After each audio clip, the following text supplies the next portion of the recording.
हाय दोस्तों, आज बिहार एक परिचय में जानेंगे मौर्य साम्राज्य। इससे पहले 2 पार्ट बन चुके हैं, इसके देख लीजिएगा। और आज इसका नेक्स्ट पार्ट है। मौर्य साम्राज्य का संस्थापक था चंद्रगुप्त मौर्य। मौर्य साम्राज्य की राजधानी थी पाटलिपुत्र। चंद्रगुप्त मौर्य ने मगध की सत्ता किसकी सहायता से प्राप्त की? चाणक्य, विष्णुगुप्त। मौर्य साम्राज्य की स्थापना हुई 320 ईस्वी पूर्व में।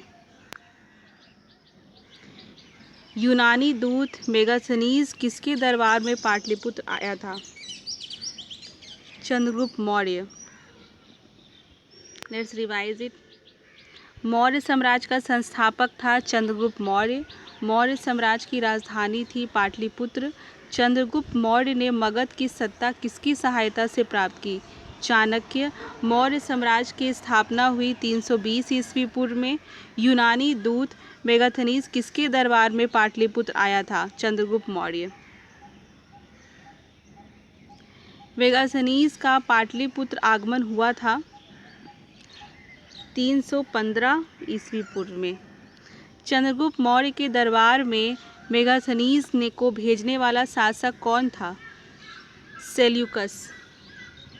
किस शासक के शासनकाल के समय मगध पर 12 वर्षों का भीषण अकाल पड़ा था? Chandragupta Maurya. Let's revise it. Megasthenes का पाटलिपुत्र आगमन हुआ था 315 ईस्वी पूर्व में। चंद्रगुप्त मौर्य के दरबार में मेगास्थनीज को भेजने वाला शासक कौन था? सेल्यूकस। किस शासक के शासनकाल के समय मगध पर 12 वर्षों का भीषण अकाल पड़ा था? चंद्रगुप्त मौर्य। चंद्रगुप्त मौर्य का प्रधानमंत्री था, ऑल नो दैट, चाणक्य। किससे मुक्ति दिलाने के कारण चंद्रगुप्त मौर्य को भारत का मुक्तिदाता कहा जाता है? यूनानियों।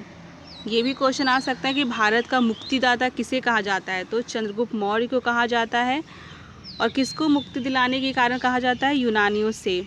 वह स्रोत जिसमें पाटलिपुत्र के प्रशासन का वर्णन उपलब्ध है वह है इंडिका, इट्स अ न्यूज़पेपर।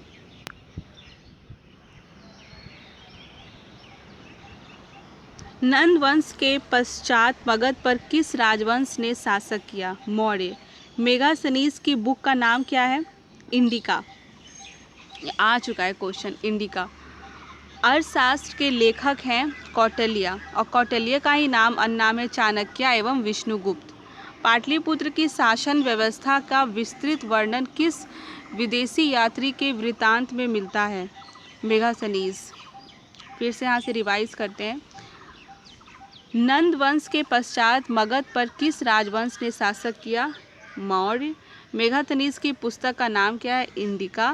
अर्थशास्त्र के लेखक हैं कौटिल्य। पाटलिपुत्र की शासन व्यवस्था का विस्तृत वर्णन किस विदेशी यात्री के वृत्तांत में मिलता है? मेगास्थनीज।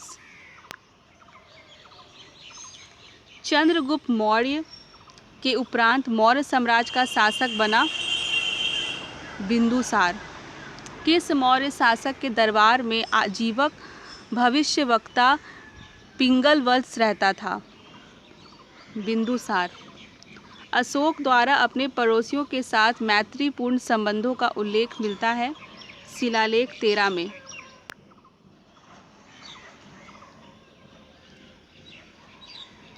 तृतीय बौद्ध संगीति का आयोजन किसके शासनकाल में हुआ था? अशोक। It's important question. तृतीय बौद्ध संगीति की अध्यक्षता किसने की थी? मोगलिय पुत्र तिस। तृतीय बौद्ध संगीति का आयोजन कहाँ हुआ था? पाटलिपुत्र। किसके शासक में हुआ था? अशोक। इसकी अध्यक्षता में हुआ था मोगली पुत्र तिस, और कहाँ आयोजन हुआ था? पाटलिपुत्र। तृतीय बौद्ध संगीति का आयोजन कब हुआ था? ए 251 ईस्वी पूर्व।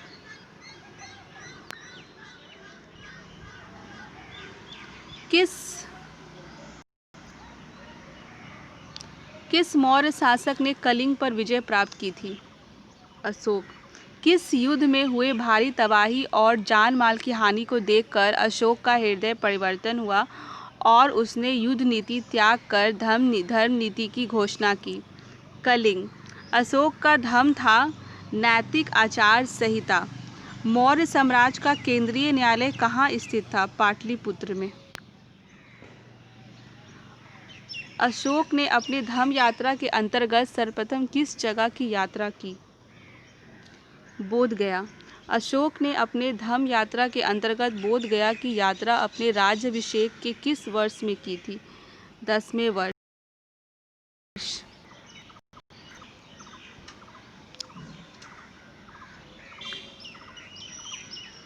अशोक के स्तंभ लेख बिहार के किस जिले से प्राप्त हुई है? चंपारण। बिहार से प्राप्त होने वाले अशोक के स्तंभ लेख नहीं है, कहाँ नहीं है? रूमीदेई में नहीं है। अशोक के समय मौर्य साम्राज्य में 5 प्रांत का उल्लेख मिलता है। प्राची या प्राची प्रांत की राजधानी थी पाटलिपुत्र।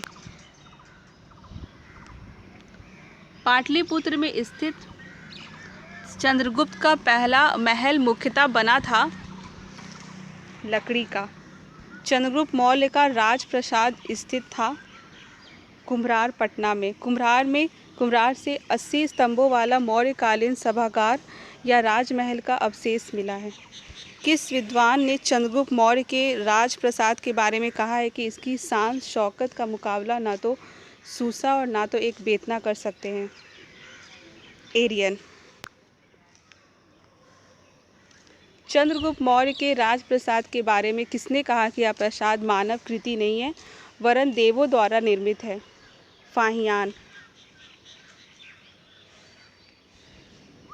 किस शासक ने गया के निकट बराबर की पहाड़ियों में आजीविकों के लिए गुफाओं का निर्माण करवाया था? अशोक। और ये 4 गुफा थे सुदामा, विश्व झोपड़ी, चौपार तथा कर्ण। गया के समीप नागार्जुनी की पहाड़ियों में प्रसिद्ध गोपी गुफा का निर्माण करवाया गया था दशरथ ने। दशरथ अशोक का पुत्र था। मौर्यकालीन चामर ग्राहिनी यची प्राप्त हुई थी दीदारगंज पटना से।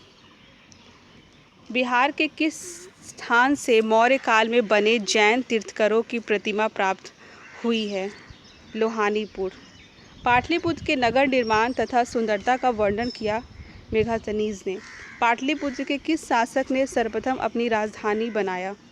चंद्रगुप्त मौर्य।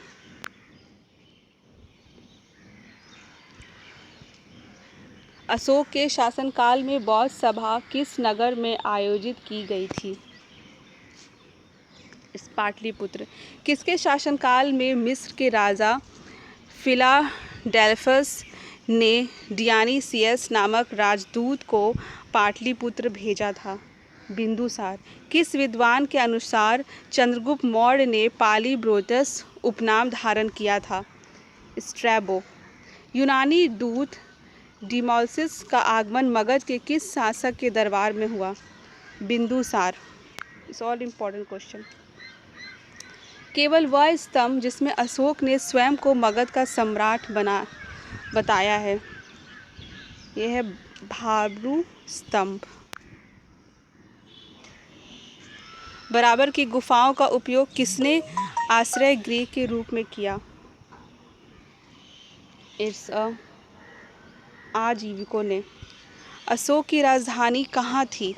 इट्स पाटलिपुत्र। मौर्य काल में पाटलिपुत्र का प्रशासन 30 नागरिकों की सभा संचालित करती थी जो 5 सदस्यों की 6 समितियों में संगठित थी। यह कथन किसका है? मेगास्थनीज का। मौर्य प्रशासन के संबंध में कौन सा कथन सही है? इसमें सारे कथन सही हैं। पहला है यह केंद्रीकृत है, करों का बोझ अधिक था, प्रशासन तंत्र कठोर था, उपयुक्त सभी। अशोक के संबंध में कौन सा कथन सही है? उसने धर्म विजय की नीति अपनाई, उसने विदेशों से संबंध स्थापित किए, उसने प्रजा हित और कल्याण के उपयोग किए। देवनामप्रिय के नाम से किस शासक ने अपने आप को संबोधित किया? अशोक ने किया। धम्म महामात के कार्य क्या थे? धम्म नीति या क्रियान्वयन, लोगों के बीच दान वितरण, जन कल्याण के उपाय। उपयुक्त सभी उपयुक्त सभी। मौर्यकालीन प्रशासन के राजू कौन थे? न्यायिक अधिकारी, सैनिक अधिकारी, कर वसूलने वाले अधिकारी, या उपयुक्त में से कोई नहीं? उपयुक्त में से कोई नहीं, ये नहीं थे राजू। मौर्यकालीन विद्वानों ने किन नाम से आता है? कौटिल्य, पाणिनि, उपवर्ष। मौर्यकालीन स्थापत्य के सुंदर उदाहरण हैं पाटलिपुत्र स्थित राजप्रासाद के अवशेष, दीदारगंज की यक्षी और बराबर की गुफाएं। अशोक की धम्म नीति की जानकारी मिलती है द्वितीय शिलालेख से मिलती है, सभी से मिलती है, द्वादश शिलालेख से मिलती है और 7वें शिलालेख से मिलती है। अशोक के किस अभिलेख में दाम, दान और धम्म दान के अंतर को स्पष्ट किया गया है? 9वें शिलालेख में। और मौर्य साम्राज्य के पतन में कौन सा कारण शामिल नहीं है? जो आर्थिक संकट है ये शामिल नहीं है। कारण है विदेशी आक्रमण, अयोग्य शासक और प्रांतीय विरोधी। तो इसका आंसर है आर्थिक संकट था। और कल जानेंगे जो मौर्य था, मौर्योत्तर बिहार। ये आज का इतना था। धन्यवाद।